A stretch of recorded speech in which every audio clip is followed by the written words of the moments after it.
இனிய வணக்கம். உங்களுக்கு எல்லாம் பரபரப்பாக ஒரு 4 நாளாக போயிட்டுருக்குது. ஆனால் அரசு சார்பில் எந்தவித துரிதமான நடவடிக்கையும் எடுக்கலை அப்படின்னு சொல்லி எதிர்க்கட்சிகள் அனைத்தும் குற்றச்சாட்டு சொல்லிகிட்டு இருக்காங்க. ஊடகத்துறையில் அதை பற்றி கடுமையான எதிர்குரல் இறஞ்சிட்ருக்கு. நான் எதை பற்றி பேசுகிறேன்னு உங்களுக்கு நல்லா தெரிஞ்சிருன்னு நினைக்கிறேன். பழனி முருகன் கோயில் நிலம் சுமார் 1.4 ஏக்கர், 100 கோடி ரூபாய் மதிப்புங்கிறாங்க. 100 கோடிக்கு மேலே மதிப்பு இருக்கும் அப்படின்னு சில கருத்து சொல்கிறாங்க. அந்த நிலத்தை ஒருத்தர், அதுக்கு சம்மந்தம் இல்லாத ஒருத்தர் விற்கிறாரு. 2 பேர் அதை வாங்கிறதுக்கு எந்தவித அடிப்படை வசதி ஆதாரமும் வசதியும் இல்லாத 2 பேர் வாங்குறாங்க. 2 கோடி ரூபாய்க்கு வாங்குறாங்க.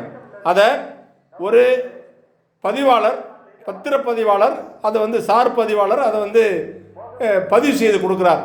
அந்த சார் பதிவாளர் யாருன்னு கேட்டிங்கன்னா ஆக்டிங்கில் வந்தவர், அதாவது தற்காலிகமாக ஒரு நாள் வேலைக்காக வந்தவர் பதிவு பண்ணி கொடுக்குறார். இது பொதுமக்களால், சமூக ஆர்வலர்களால் வெளிக்கொண்டு வரப்படுகிறது. கண்டு வந்தோன்னா அமைச்சர், பத்திரப்பதிவுத்துறை அமைச்சரும் இந்து அறநிலையத்துறை அமைச்சரும் என்ன சொல்கிறாங்க, இது தவறு நடந்திருக்கு அப்படின்னு சொல்லிட்டாங்க. சொன்னதை பற்றி இல்லை, தவறு நடந்திருக்குன்னா அதுக்குள்ளே நடவடிக்கை எடுக்கணுமா வேணாமா, அதுக்குள்ளே எந்தவித துரித நடவடிக்கையும் இது வரைக்கும் எடுக்கலை. இப்போ காலையில் செய்தியில் பார்க்குறேன், 1888 ஆண்டிலேருந்து அந்த பத்திரம் பதிவு யார் பேரில் இருந்திருக்கு அப்படிங்கிறத பரிவர்த்தனை பண்ணிகிட்டு இருக்காங்களாம், ஆய்வு பண்ணிகிட்டு இருக்காங்களாம். நான் கேட்குறது ஒரு அடிப்படையான ஒரு கேள்வி. விற்றது ஒருத்தர் விற்கிறாரு, அந்த நிலத்துக்கு சம்மந்தம்லாம் விற்கிறாரு. வாங்கினது 2 பேர் வாங்குறாங்க. அந்த நிலத்தை வாங்குறது அவருக்கு தகுதியே இல்லை, அவங்க 2 பேர் வாங்குறாங்க. இதை ஒரு சார் பதிவாளர் பதிவு பண்ணி கொடுக்குறார். இந்த சார் பதிவாளர் சொல்கிறாரு, எனக்கு மட்டும் அதை தொடர்பு இல்லை, முதல் நிரந்தர பதிவாளர் தான் 90 விழுக்காடு வேலையை முடிச்சு வச்சுருந்தார், நான் 10 விழுக்காடு முடிச்சு நான் கையெழுத்து போட்டேன்னு இவர் சொல்கிறாரு. அதனால் நீதிமன்றம் அவருக்கு நிபந்தனை ஜாமீன் வழங்கியிருக்காங்க. இப்போ இது வரைக்கும் அந்த நிலத்தை வாங்கினதான் முயற்சி பண்ணவரும் கைது பண்ணல, அந்த நிலத்தை வாங்கிறதுக்கு முயற்சி பண்ணவரும் கைது பண்ணல, நிலத்தை விற்கிறதுக்கு முயற்சி பண்ணவரும் கைது பண்ணல. இது இதெல்லாம் நீங்கள் நிறைய கேள்விப்பட்டிருப்பீங்க. அது பெரிய ட்விஸ்ட்டு. அதை பற்றி நான் உள்ளே போல. நான் ஒரே செய்தி சொல்கிறேன். நிலம் சாதாரணமாக பத்திரப்பதிவு எப்படி செய்வேன்னு கேட்டிங்கன்னா, அதுக்கு முன்னாடிலாம் கண்ணப்பண்ணான்னு வரைமுறை இருந்துச்சு. யார் வேணாலும் யார் நிலத்தையும் பதிவு பண்ணலாங்கிற மாதிரிலாம் இருந்துச்சு. அந்த மாதிரி தவறு நடக்குங்கிறனால தான் அந்த நடைமுறையெல்லாம் நீக்கிட்டு இப்போ புதிய நடைமுறை கடந்த ஒரு 5-6 ஆண்டு காலமாக அந்த புதிய நடைமுறை இருக்குது. ஏறக்குறைய ஒரு 10 ஆண்டு கூட வச்சுக்கலாம் அந்த நடைமுறை இருக்குது. இப்போ புதிய நடைமுறை என்னன்னு கேட்டிங்கன்னா, நிலத்தை விற்கிறவங்களுடைய ஆதார் கார்டு வேணும், இல்லை ஒரு நிரந்தரமான அடையாள அட்டை வேணும், புகைப்படம் ஒட்டிய அடையாள அட்டை, குறிப்பாக ஆதார் அட்டை வேணும். அதே மாதிரி நிலத்தை வாங்குறவங்களுடைய ஆதார் அட்டை வேணும், இல்லை நிரந்தர அடையாள அட்டை வேணும். அது மாதிரி 2 பேர் சாட்சி போடணும். அந்த 2 பேருக்கும் நிரந்தர அடையாள அட்டை இருக்கணும். இதெல்லாம் இருக்கும் முன்னாடி இதெல்லாம் இருக்கணும். அதெல்லாம் இருந்த பிற்பாடு அந்த பத்திரப்பதிவு நம்ம எழுதின பத்திர டிராஃப்ட்டு, அந்த பதிவை எழுத்து பத்திரத்தை பார்த்து அந்த சார் பதிவாளர் அந்த சொத்தினுடைய அங்கே பதிவாளர் அலுவலகத்தில் அந்த சொத்துடைய கணக்குகள்லாம் இருக்கும். அந்த கணக்கெல்லாம் சரி பார்ப்பாங்க. இந்த பத்திரத்தில் உள்ள நம்ம சர்வே எண், அந்த கணக்கில் அவங்க கணக்கில் உள்ள சர்வே எண் எல்லாம் சரியாக இருக்குதா, இவங்க யார்கிட்ட வாங்குறாங்க அந்த பேர் அதில் சரியாக இருக்குதா, யார் இதெல்லாம் கணக்கெல்லாம் சரி பார்ப்பாங்க. சரி பார்த்துட்டு தான் அந்த அனுமதி கொடுப்பாங்க. அனுமதி கொடுத்த பிற்பாடு இவங்க டோக்கன் வாங்கணும். நம்ம டோக்கன் கொடுத்தா அந்த பதிவு பண்ணுவாங்க. இவ்வளவு கதைகள் நடந்திருக்கு. இது ஒரு 100 கோடி ரூபாய்க்கு மேலே உள்ள சொத்துங்கிறதுனால இதில் பெரிய ஊழல் நடந்துருங்கிறது வெளிப்படையாக தெரியுது. இது அமைச்சர்களே ஒத்துக்கிட்டாங்க. ஆனால் இதை நான் இதை சொல்ல வர்றதுக்கு காரணம், இந்த நில ஊழல், பழனி முருகன் கோயில் நில ஊழலை, நில மோசடியை, அந்த பழனியாண்ட ஒரு சொத்து விற்பனை செய்யப்பட்டதை, மோசடி செய்யப்பட்டதை எந்தவித ஊடகமும் எடுத்து விவாதிக்கவில்லை. சன் டிவியில் மட்டும்தான் விவாதிக்கிறாங்க, அது செய்தியாக சொல்கிறாங்க. பிற ஊடகங்கள், இப்போ நிறைய ஊடகங்கள் இருக்குது, எந்த ஊடகமும் இந்த செய்தியை எடுத்து விவாதிக்கவே இல்லை. இதோடைய பொருள் என்ன? இந்த செய்தி ஊடகங்கள் அந்த முதலமைச்சர் மாண்புமிகு விஜய் அவர்களை தூயராக, தூய மேய்ப்பராக, நேர்மையானவராக, ஊழலற்றவராக மக்களிடையே கொண்டு சேர்ப்பதற்கான கடுமையான முயற்சியை எடுத்துக்கொண்டிருக்கிறார்கள்.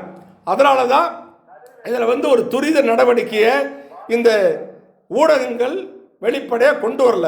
சமூகத்தில் நடக்கும் எந்தவித அவலத்தையும் இந்த ஊடகங்கள் வெளிப்படுத்தவே மறுக்கின்றன. பொழுதேறிக்கும் ஒரு விஜய் அவர்களின் அரசுக்கு துதிப்பாடுவதிலேயே குறிக்கோளாக இருக்கிறது. இருவர் துணிந்து சமூக ஊடகங்களில் இந்த விஜய் அரசை பற்றி கருத்து சொன்னால் கூட அவர்களை கைது செய்வதும் அவர்களை சிறையில் அடைக்கிறதுக்கு முயற்சி செய்வதுமாக இருக்கிறார்கள் தவிர, நியாயப்படி குற்றம் செய்தவர்களை தண்டிக்க இந்த விஜய் அரசு எந்தவித நடவடிக்கையும் எடுக்கவில்லை. காவல்துறையை கையில் வைத்திருக்கின்ற மாண்புமிகு விஜய் அவர்கள் காவல்துறையை ஏவல் துறையாக பயன்படுத்தி தன்னுடைய அரசுக்கு எதிராக, தன்னுடைய அரசில் நடக்கும் அவலங்களை வெளிக்கொண்டு வரும் நபர்களை திட்டமிட்டு பழிவாங்கும் எண்ணத்தோடு அவர்கள் மீது வழக்கு தொடுக்கிறாரே தவிர, காவல்துறையை ஏவல் துறையாக பயன்படுத்துகிறாரே தவிர நியாயத்தின் பக்கம் நிற்கவில்லை என்பது கடந்த 2 மாதங்களாக நன்றாக தெரிகிறது. ஆனால் இந்த ஊடகங்கள் அவர் தூய்மையானதாகவும் அவர் நேர்மையானதாகவும் ஊழலற்ற ஆட்சி நடப்பதாகவும் அம்பலப்படுத்த விளம்பரப்படுத்த நினைக்கிறது. இது ஒரு சின்ன உதாரணம். அந்த தாவேக அரசில் அரசு வழக்கறிஞர் நியமிப்பதில் பெரிய ஊழல் நடந்துள்ளது. பல லட்சம் பணம் பெற்றுக்கொண்டு ஒரு தகுதி இல்லாதவர்களை அரசு வழக்கறிஞர்களால் நியமித்துள்ளார்கள் என்று அந்த கட்சியை சேர்ந்த ஒரு பெண் வழக்கறிஞர் நீதிமன்றத்தில், உயர் நீதிமன்றத்தில் வழக்கு தொடுத்திருக்கிறார். அந்த வழக்கு விசாரணையில் இருக்கிறது. அப்படி இருக்கும் பொழுது அவர் கூறிய குற்றச்சாட்டு உண்மையா பொய்யா என்று ஆராய்வதை விட்டுவிட்டு அவரை அந்த கட்சியிலிருந்து நீக்கியிருக்கிறார்கள். இது போலதான் ஒரு பெண் தென் மாவட்டத்தை சேர்ந்த ஒரு தாவேக்காவை சேர்ந்த ஒரு பெண்ணை அந்த தாவேக்கா நிர்வாகிகள் 2 பேர் அழைச்சிட்டு போய் மதுபானத்தில் போதையை கலந்து கொடுத்து மயக்க மருந்து கலந்து அவர்களை பாலியல் வன்கொடுமை வன்புணர்வு செய்தார்கள்.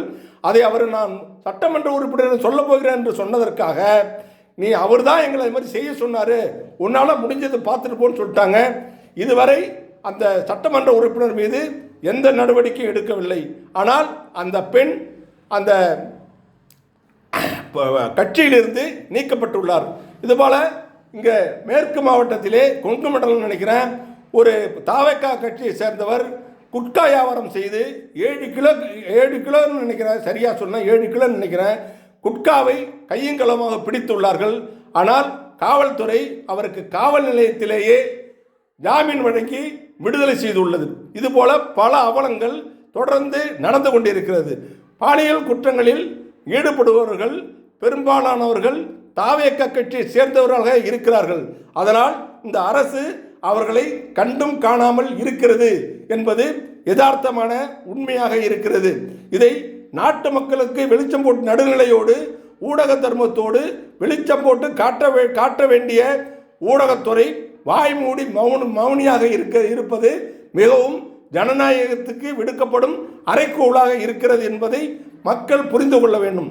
இந்த சமூக ஊடகம் மட்டும் இல்லை என்றால் இந்த குற்ற செயல்கள், இந்த ரகசிய செயல்கள் வெளி உலகத்துக்கு தெரியாமலேயே மறைக்கப்பட்டு விடும் என்பது யதார்த்தமான உண்மை. நன்றி, வணக்கம்.